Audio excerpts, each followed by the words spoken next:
À 7, Victor Brunet avance avec cette assurance qui lui est familière lorsqu'une idée prend forme. Face à Philippine, il annonce que son projet de reprise de l'hôtel Calesia est bien engagé. Un rendez-vous est prévu la semaine suivante pour signer le bail, signe que ce qui ressemblait encore à une impulsion devient une réalité concrète. Philippine, pourtant, ne partage pas son enthousiasme. À ses yeux, Victor se laisse encore emporter par une décision soudaine, coûteuse et peut-être inutile. Elle connaît son tempérament pour savoir qu'il aime transformer une intuition en bataille personnelle. Son scepticisme traduit une inquiétude pragmatique autant qu'une méfiance devant cette aventure dont elle ne perçoit pas encore le sens. Victor ne se démonte pas. Derrière ce projet, il ne voit pas seulement un hôtel à reprendre ou une occasion de se relancer. Il pense déjà à Charles, auquel il souhaite offrir une place dans l'établissement. Il envisage même de lui réserver un traitement privilégié, afin qu'il ne manque de rien et puisse évoluer dans un environnement pensé pour lui. Cette révélation modifie aussitôt le regard de Philippine. Ce qu'elle jugeait plutôt impulsif prend soudain une dimension intime. Elle comprend que Victor ne raisonne pas uniquement en homme d'affaires, mais avec le désir de construire quelque chose qui profite à Charles. Touchée par cette intention, elle laisse tomber une partie de ses réserves et envisage autrement le projet. Dans le même temps, Philippine pense à Violette. Puisque Victor imagine une place pour Charles, elle lui demande si, l'été suivant, il pourrait également recruter la jeune femme. La question semble simple, mais elle révèle une attente plus profonde, voir ce futur hôtel devenir un espace capable d'offrir des perspectives à plusieurs membres de leur entourage, au-delà d'une opération financière. Pendant ce temps, Samuel choisit d'aller voir Bruno.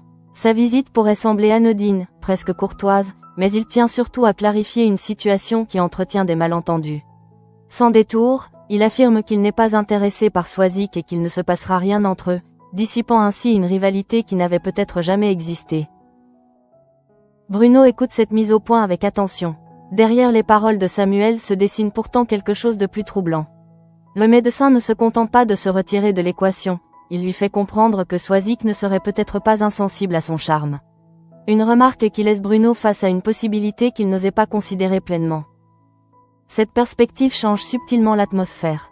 Là où Bruno pouvait craindre de se faire des idées, Samuel lui apporte presque une confirmation indirecte. Rien n'est encore déclaré, rien n'est certain, mais une porte semble s'entrouvrir. Entre Bruno et Soisic, le terrain n'est peut-être plus seulement celui de la complicité. Quelque chose de plus intime pourrait commencer à prendre racine. À quelques rues de là, Diane et Marceau entrent dans une phase différente. Émilie et Erika les retrouvent au Spoon avec une décision déjà prise. Les deux mères savent que les adolescents pourraient, avec le temps, minimiser ce qu'ils ont vécu et oublier la gravité de la drogue. Pour éviter ce recul dangereux, elles veulent les confronter aux conséquences possibles. Il ne s'agit donc pas d'une simple conversation morale ou d'un sermon destiné à leur faire peur. Émilie et Erika leur annoncent une thérapie par exposition, pensée pour inscrire le danger dans leur mémoire. Leur inquiétude est claire. Une fois le choc passé, Diane et Marceau pourraient être tentés de relativiser, de croire qu'ils contrôlent la situation, puis de recommencer. À l'hôpital Saint-Clair, Marianne intervient. Devant les deux adolescents, elle évoque sans détour les risques liés aux substances illicites.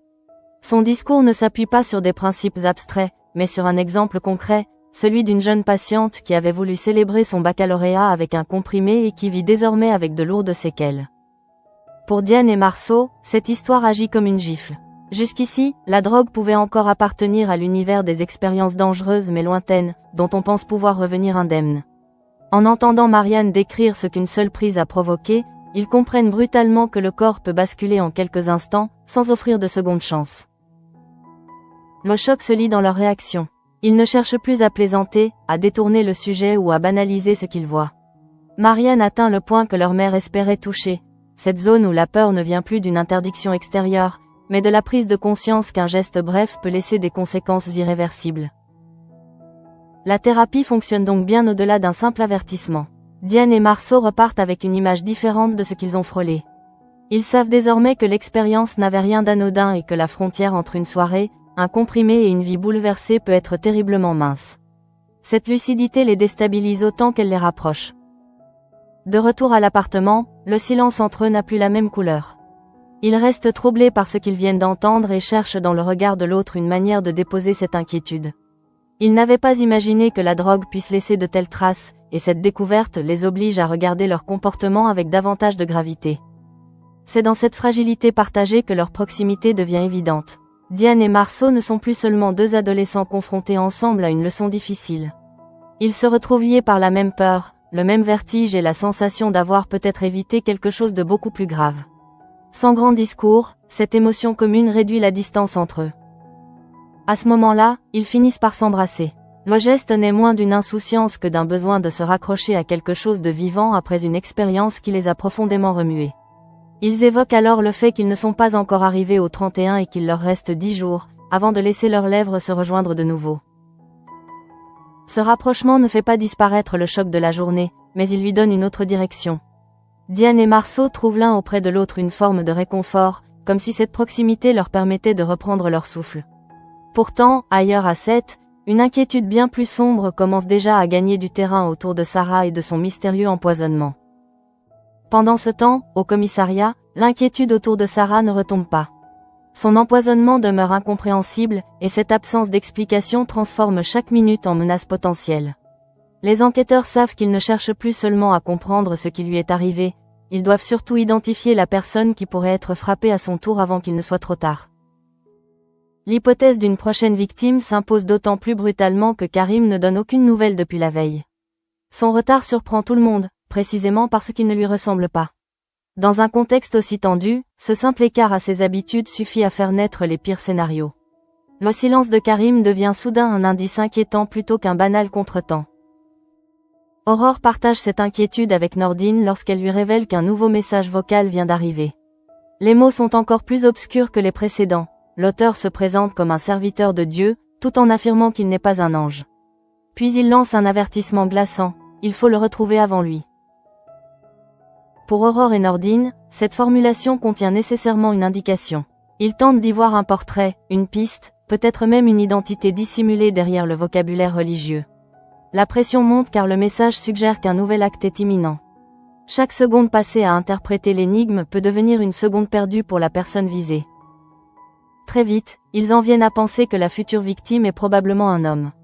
Cette intuition renforce immédiatement les soupçons autour de Karim. Son absence, son retard inhabituel et la menace contenue dans le message semblent se rejoindre dangereusement. Plus les policiers réfléchissent, plus l'idée qu'il puisse déjà être en danger paraît crédible. Dans le même temps, à l'hôpital, Sarah tente de reprendre pied après la violence de ce qu'elle a traversé. Son état s'améliore, mais le souvenir de ses hallucinations reste présent. Elle sait qu'elle a perdu le contrôle, qu'elle a vu et ressenti des choses qui n'existaient pas, et surtout qu'elle a failli s'en prendre à Nord. Lorsqu'elle retrouve l'infirmière, Sarah ressent le besoin de s'excuser. La culpabilité se mêle encore à la confusion, car elle sait que ses gestes ont pu être effrayants. Nord, pourtant, ne lui en tient pas rigueur. Elle comprend parfaitement que Sarah n'était pas elle-même et que la substance absorbée avait complètement altéré sa perception de la réalité. Cette compréhension apaise quelque peu Sarah, sans effacer la gravité de ce qui s'est produit. Elle mesure à quel point son comportement a échappé à sa volonté. La violence des hallucinations, leur intensité et leur réalisme rendent l'expérience particulièrement traumatisante. Même remise physiquement, elle reste confrontée à la sensation d'avoir été transformée en quelqu'un qu'elle ne reconnaissait plus. Pendant ce temps, une autre inquiétude, plus intime, gagne Soraya. Depuis le mariage, elle sent Gabriel de plus en plus distant. Ce changement l'obsède parce qu'il ne repose pas sur un événement unique, mais sur une accumulation de petits signes, de silences, de réactions qui lui donnent l'impression qu'un espace se creuse progressivement entre eux. Soraya choisit de se confier à Victoire, sa meilleure amie. Elle lui avoue ses doutes et cette sensation de ne plus comprendre Gabriel. Victoire tente de calmer ses craintes, persuadée qu'il peut simplement s'agir d'une mauvaise passe. Elle l'encourage à ne pas interpréter trop vite chaque distance comme la preuve d'une rupture imminente. Mais pour Soraya, le malaise demeure. Une passade peut se dissiper, certes, mais elle peut aussi révéler quelque chose de plus profond. Elle connaît suffisamment Gabriel pour percevoir quand il se replie ou évite certains sujets. Son inquiétude ne vient donc pas seulement de la peur de le perdre, mais de l'impression qu'il ne lui dit pas tout. De son côté, Gabriel se laisse absorber par les réseaux sociaux. En faisant défiler les publications, il tombe sur la photo de Perrine, une ancienne amie de la faculté. Son regard change aussitôt. Cette réaction n'échappe pas à Nordine, qui remarque immédiatement l'étincelle particulière apparaissant dans les yeux de son ami. Nordine le taquine d'abord, puis devient plus sérieux. Gabriel affirme qu'il n'y a rien entre Perrine et lui, seulement un lien ancien, un souvenir de leurs années universitaires. Pourtant, Nordine comprend que la situation est fragile. Dans le contexte actuel avec Soraya, même une rencontre apparemment innocente pourrait provoquer une nouvelle fissure. Il le met donc clairement en garde. Aller boire un verre avec Perrine, maintenant, alors que son couple traverse une période tendue, peut suffire à faire exploser ce qui reste encore stable. Nordine ne prétend pas que Gabriel va forcément franchir une limite, mais il sait qu'un geste maladroit peut devenir lourd de conséquences lorsqu'une relation est déjà fragilisée. Gabriel écoute sans vraiment entendre. Malgré les avertissements de son meilleur ami, il décide de retrouver Perrine. La rencontre commence sous le signe du passé commun, mais la présence de Soraya plane inévitablement sur la conversation. Perrine évoque sa femme et semble comprendre qu'une tension existe entre eux, même si Gabriel refuse de s'y attarder. Il ne veut pas parler de sa dispute, comme s'il cherchait précisément un espace où cette crise n'existerait plus.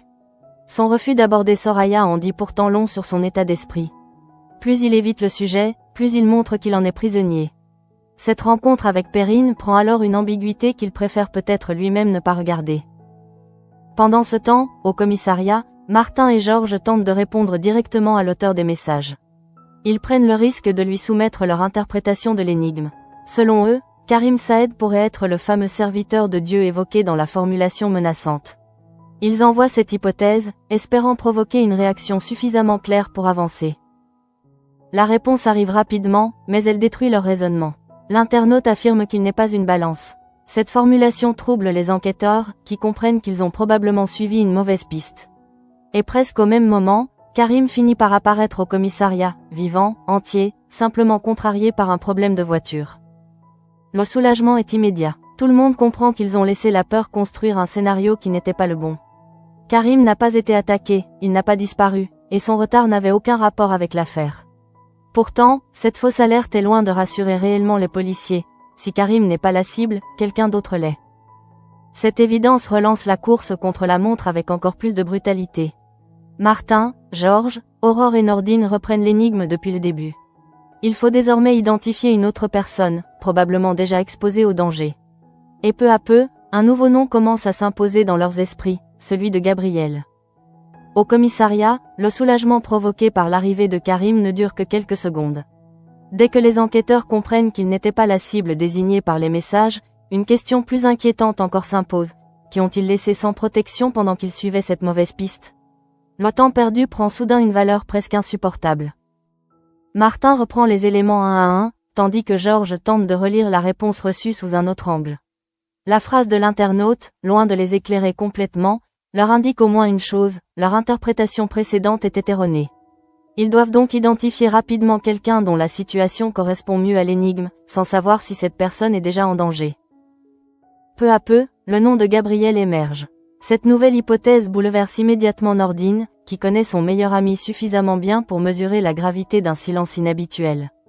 Quelques instants plus tôt encore, il l'avait vu occupé par ses propres préoccupations sentimentales.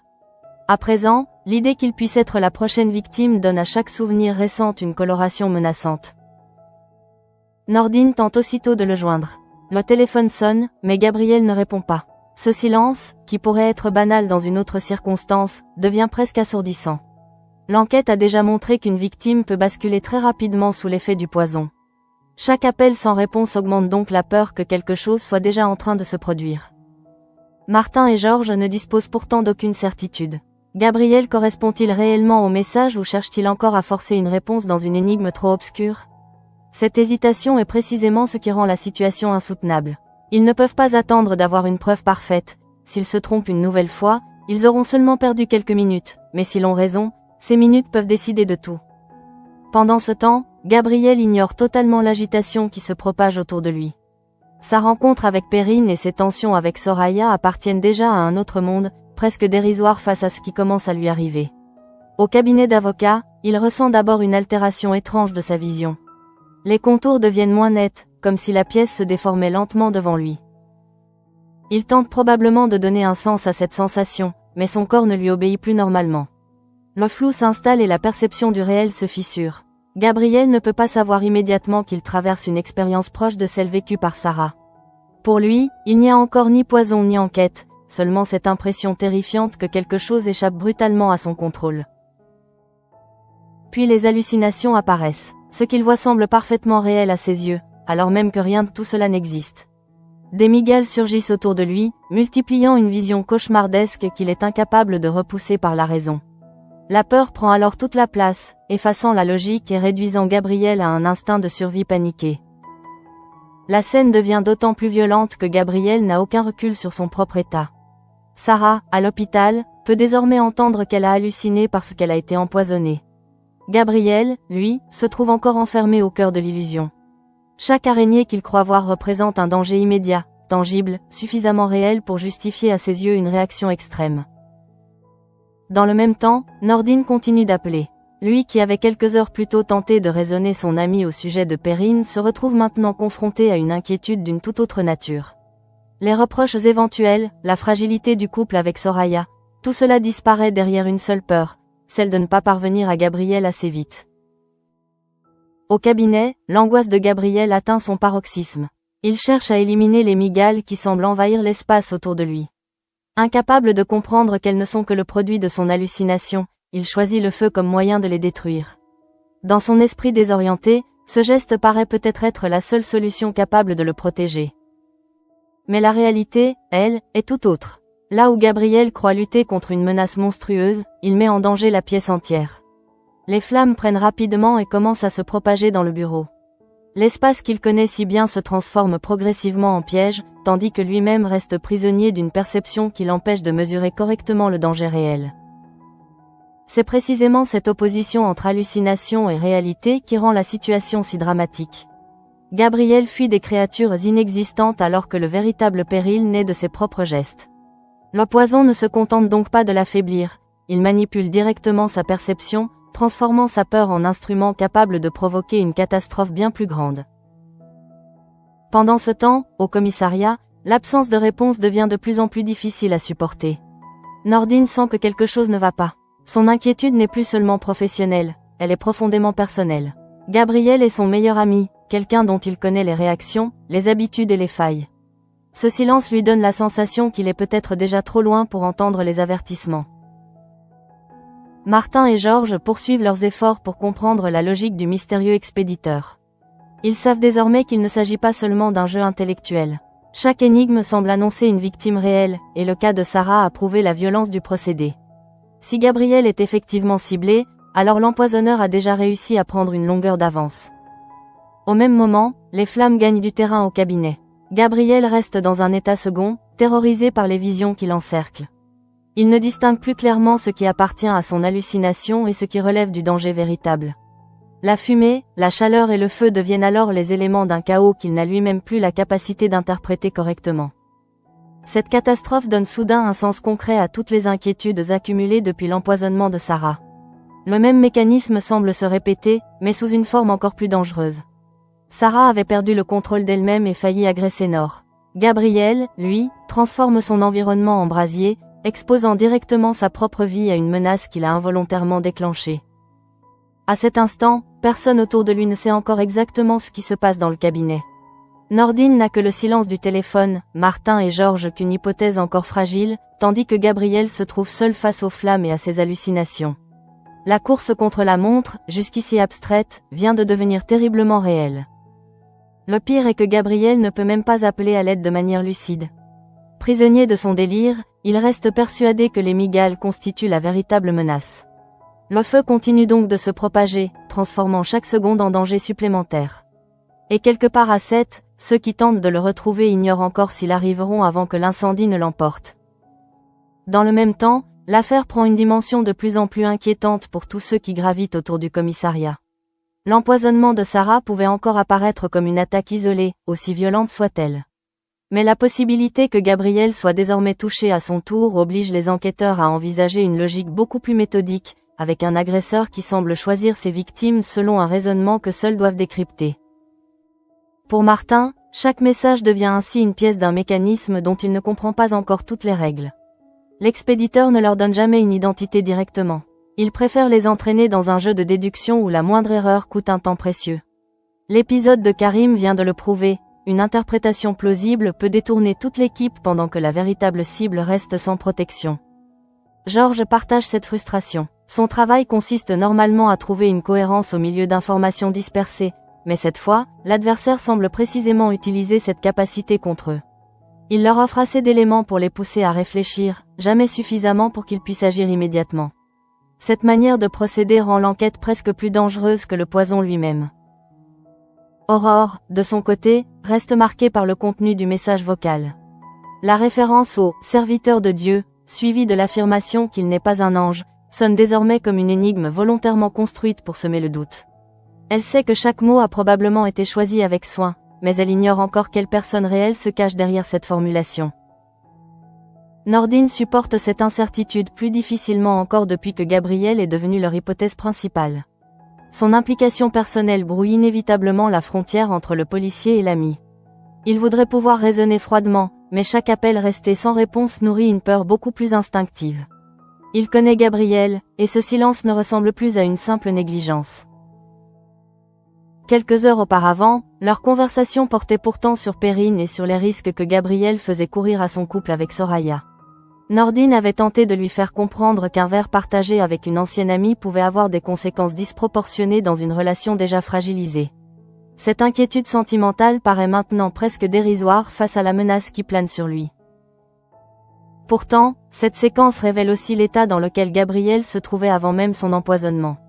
Il traversait déjà une période de trouble, refusant d'aborder franchement ses tensions avec Soraya et préférant retrouver Perrine plutôt que mettre des mots sur son malaise. Ce déplacement vers une ancienne connaissance ressemblait à une échappatoire, un moyen de suspendre provisoirement une réalité conjugale devenue pesante. Soraya, elle, ne pouvait naturellement pas savoir ce qui se préparait. Lorsqu'elle se confiait à Victoire, sa peur concernait seulement la distance de son mari.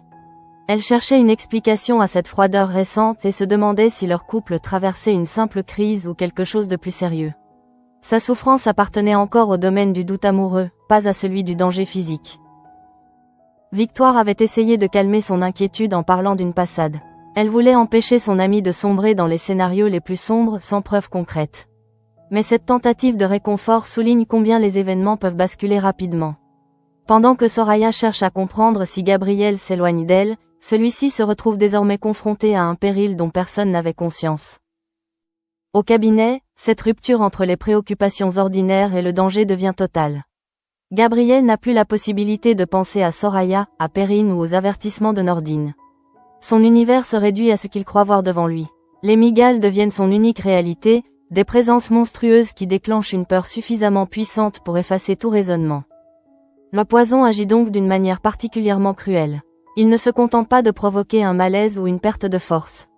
Il prend possession de la perception même de sa victime. Gabriel reste capable d'agir, mais ses décisions reposent désormais sur une réalité fausse. Il devient ainsi dangereux pour lui-même sans comprendre qu'il participe directement à la création du véritable péril. En mettant le feu pour détruire les araignées imaginaires, Gabriel croit probablement reprendre le contrôle. Dans son esprit, il ne s'agit pas d'un geste irrationnel mais d'une réponse urgente à une menace immédiate. Pourtant, chaque flamme qu'il déclenche transforme le cabinet en piège. Plus il lutte contre ce qu'il hallucine, plus le danger concret prend de l'ampleur autour de lui. La fumée et les flammes ajoutent alors une nouvelle couche de confusion. Gabriel se trouve déjà incapable de distinguer correctement les formes qui l'entourent. Le feu réel s'intègre désormais au chaos visuel provoqué par le poison. Rien ne lui permet de comprendre clairement ce qu'il devrait fuir, ce qu'il devrait éteindre ou comment retrouver une issue sûre. C'est cette incapacité à percevoir le véritable danger qui rend sa situation encore plus grave que celle vécue par Sarah. Elle avait été prise de violentes hallucinations et avait tenté d'agresser Nord, mais elle se trouve maintenant à l'hôpital, consciente de ce qui lui est arrivé. Gabriel, au contraire, reste encore entièrement enfermé dans son délire au moment où son environnement s'embrase. Sarah elle-même peut mesurer ce contraste. Son amélioration lui permet de regarder rétrospectivement son comportement avec honte et inquiétude. Elle se souvient suffisamment de son agressivité envers Nord pour lui demander pardon, mais elle sait aussi qu'elle n'était pas responsable de ce que son cerveau lui faisait percevoir. Cette expérience offre désormais un terrible aperçu de ce que Gabriel est peut-être en train de subir. Nord, en acceptant ses excuses sans lui en vouloir, rappelle justement cette distinction essentielle. Sarah n'a pas choisi de devenir violente. Elle était sous l'effet d'une substance qui avait détruit temporairement son rapport au réel. Cette compréhension pourrait également s'appliquer à Gabriel. Ses gestes paraissent insensés de l'extérieur, mais ils découlent directement de l'illusion qui l'emprisonne. Pendant ce temps, Karim retrouve ses collègues après son problème de voiture, probablement sans imaginer à quel point son retard a bouleversé l'enquête. Quelques minutes auparavant, tout le monde craignait qu'il soit déjà devenu la nouvelle victime. Sa simple arrivée a provoqué un soulagement immense, mais aussi une prise de conscience brutale. Le danger n'a pas disparu, il a seulement changé de visage. La fausse piste autour de Karim devient donc presque un avertissement pour Martin et Georges. Ils ne peuvent plus se permettre de considérer une hypothèse comme une certitude. Pourtant, ils ne peuvent pas non plus attendre. Ce paradoxe les oblige à agir dans l'urgence tout en sachant que l'empoisonneur semble précisément compter sur leurs erreurs d'interprétation pour conserver son avance. À cet instant, Gabriel représente leur seule piste sérieuse. Son silence, associé à la nouvelle lecture de l'énigme, suffit pour faire grimper la tension. Nordine continue de s'inquiéter, tandis que le cabinet brûle sans que son ami puisse mesurer pleinement ce qui lui arrive. Entre les policiers et lui, il ne reste plus qu'une distance invisible faite de quelques appels sans réponse. Et pendant que chacun tente encore de comprendre la logique de cette attaque, le feu poursuit son œuvre. Gabriel se trouve au centre d'un piège créé par ses propres hallucinations, tandis que ceux qui cherchent à le protéger ignorent jusqu'où le brasier a déjà progressé. La question n'est désormais plus seulement de savoir s'il était bien la prochaine cible, mais s'il pourra échapper aux conséquences de ce que le poison lui a fait faire. Au commissariat, la situation devient désormais impossible à considérer comme une simple succession de coïncidences. Après Sarah, l'hypothèse selon laquelle Gabriel aurait lui aussi été empoisonné donne une cohérence terrifiante au message reçu. Martin et Georges comprennent qu'ils ne sont plus seulement face à quelqu'un qui menace ou provoque, cet individu semble organiser ses attaques tout en les obligeant à courir derrière lui. Nordine vit cette attente avec une intensité particulière. Chaque tentative pour joindre Gabriel se heurte au même silence, et ce vide lui devient presque insupportable. Il repense forcément aux dernières heures, à leur conversation, à cette mise en garde concernant Perrine. Il aurait voulu que le seul danger pour son ami soit une dispute avec Soraya. Désormais, il craint quelque chose d'infiniment plus grave. Cette peur prend d'autant plus de poids que Sarah constitue encore la preuve vivante de ce que le poison peut provoquer. Ses hallucinations avaient été suffisamment violentes pour modifier complètement son comportement, au point qu'elle avait tenté d'agresser Nord. Si Gabriel traverse le même processus sans personne à ses côtés pour le retenir, les conséquences peuvent prendre une dimension bien plus dramatique encore. À l'hôpital, Sarah retrouve progressivement ses repères, mais son expérience reste profondément dérangeante. Les excuses qu'elle adresse à Nord montrent qu'elle a conscience des gestes commis sans pouvoir véritablement les reconnaître comme siens. Elle sait maintenant que l'esprit peut être détourné par une substance jusqu'à transformer un proche en menace ou une vision inexistante en réalité incontestable. Nord refuse pourtant de lui laisser porter seule cette culpabilité. Elle sait que Sarah n'était pas dans son état normal et que son agressivité venait directement de ses hallucinations. Cette absence de rancœur offre à Sarah un peu de répit. Mais elle souligne également l'ampleur du danger. Si une policière entraînée a pu perdre ainsi le contrôle, personne n'est réellement protégé. Pendant ce temps, Soraya ignore encore l'ampleur de ce qui menace Gabriel. Son esprit reste occupé par les fissures apparues dans leur couple depuis le mariage. Elle repense à sa distance, à ses attitudes plus froides, à cette impression persistante qui lui échappe. Son inquiétude affective paraît presque cruelle lorsqu'on sait que Gabriel est désormais confronté à un danger beaucoup plus immédiat. Victoire a essayé de lui rendre un peu de confiance en lui expliquant qu'une période de tension ne signifie pas forcément la fin d'une histoire. Pourtant, aucune parole rassurante ne peut effacer complètement ce que Soraya ressent. Elle connaît Gabriel et sent que quelque chose a changé. Ce qu'elle ne peut pas imaginer, c'est que cette journée va déplacer brutalement ses préoccupations. La présence de Perrine rendait déjà cette situation plus délicate. Gabriel avait retrouvé cet ancien ami malgré l'avertissement de Nordine, qui avait parfaitement compris le risque. Il lui avait expliqué qu'un simple verre pouvait suffire à faire voler son couple en éclats. Gabriel avait pourtant choisi d'y aller, refusant ensuite de parler à Perrine de sa dispute avec Soraya. Ce refus disait déjà beaucoup de son malaise. Gabriel cherchait peut-être simplement à ne pas replonger dans un conflit qu'il ne savait pas résoudre. Perrine lui offrait un espace extérieur à son couple, débarrassé pour quelques instants de la tension accumulée. Mais cet échappatoire sentimental est désormais balayé par une situation autrement plus urgente. Gabriel n'est plus maître de lui-même. Au cabinet, les migales qui l'hallucinent occupent toute sa perception. Elles paraissent si réelles que la peur efface toute autre pensée. Dans cet état second, Gabriel ne peut pas analyser ce qui lui arrive ni établir un lien avec Sarah. Il agit seulement pour se défendre contre ce que son cerveau lui présente comme un danger immédiat et terrifiant. Lorsqu'il utilise le feu pour tenter d'éliminer ces araignées imaginaires, le piège se referme sur lui. La solution qu'il croit avoir trouvée devient précisément la menace capable de le tuer. Les flammes prennent dans le bureau et se propagent, tandis que Gabriel reste incapable de comprendre que le véritable ennemi n'est plus ce qu'il voit, mais l'incendie qu'il vient de déclencher. La scène révèle toute la perversité de cette nouvelle attaque. Le poison n'a pas besoin de tuer directement sa victime pour la mettre en danger. En modifiant sa perception, il peut la pousser à accomplir elle-même des gestes irréversibles. Gabriel devient ainsi simultanément victime de l'empoisonneur et acteur involontaire de la catastrophe qui menace maintenant de l'engloutir. Pendant ce temps, le commissariat continue de chercher à réduire la distance qui le sépare de lui. Martin et Georges ont enfin compris qu'ils s'étaient trompés avec Karim, mais cette correction arrive peut-être tard. Karim, de retour après son simple problème de voiture, n'est plus au centre de leurs inquiétudes. Toute l'attention se reporte désormais vers Gabriel et son silence. Aurore, Nordine et leurs collègues comprennent que le mystérieux expéditeur conserve toujours une longueur d'avance. Son message les a poussés vers une première interprétation, puis sa réponse les a obligés à revoir entièrement leur raisonnement.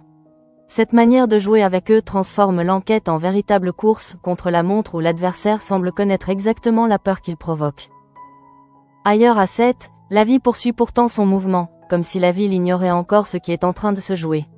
Victor continue de regarder vers l'avenir avec son projet de reprise de la Calésia. Philippine, d'abord réticente, a découvert derrière cette ambition la volonté de Victor d'offrir une place privilégiée à Charles et peut-être, plus tard, à Violette. Diane et Marceau, eux aussi, viennent de franchir une étape. La thérapie imaginée par Émilie et Erika les a confrontés sans détour aux conséquences des drogues. Le témoignage rapporté par Marianne à propos d'une jeune patiente lourdement atteinte après avoir simplement voulu célébrer son baccalauréat a détruit une partie de leur insouciance et laissé une trace durable. Leur baiser, une fois revenu à l'appartement, apparaît alors comme la conséquence d'une proximité renforcée par cette expérience. Encore secoués, ils trouvent l'un chez l'autre un refuge inattendu. Leurs remarques sur les 10 jours qui leur restent avant le 31 accompagnent ce rapprochement, comme si, après avoir regardé le danger en face, ils ressentaient plus fortement encore le besoin de profiter du présent. Bruno, de son côté, repart également avec une perspective nouvelle après sa conversation avec Samuel. Celui-ci lui a clairement affirmé qu'il ne souhaitait rien construire avec Soisic. Surtout, il lui a laissé entendre que la médecin pourrait ne pas être insensible à son charme. Rien n'est encore engagé, mais Bruno sait désormais que son attirance n'est peut-être pas condamnée à rester sans réponse. Ainsi, plusieurs histoires semblent s'ouvrir vers de nouvelles possibilités au moment même où une autre menace de basculer dans le drame. Victor construit un projet, Diane et Marceau découvrent leurs sentiments, Bruno entrevoit une chance avec Soisic. Mais pour Gabriel, il n'est plus question de projet ni de choix sentimentaux. Chaque seconde devient désormais une lutte pour survivre. Dans le cabinet envahi par les flammes, il reste prisonnier de ses hallucinations tandis que Nordine cherche désespérément à le joindre. La réponse à l'énigme semble enfin avoir été trouvée, mais elle arrive alors que l'attaque a déjà produit ses effets. Gabriel était bien la menace qu'il n'avait pas su identifier assez vite, et le feu transforme désormais l'erreur des enquêteurs en urgence absolue. Reste une question qui domine toutes les autres. Après Sarah, Gabriel est-il réellement la nouvelle victime choisie par cet empoisonneur qui semble toujours devancer la police? Tout l'indique désormais, tandis que le bureau brûle autour de lui. Mais avant de comprendre les raisons de cette série d'attaques, Martin, Nordine et les autres devront surtout parvenir à empêcher qu'elle ne fasse une victime de plus.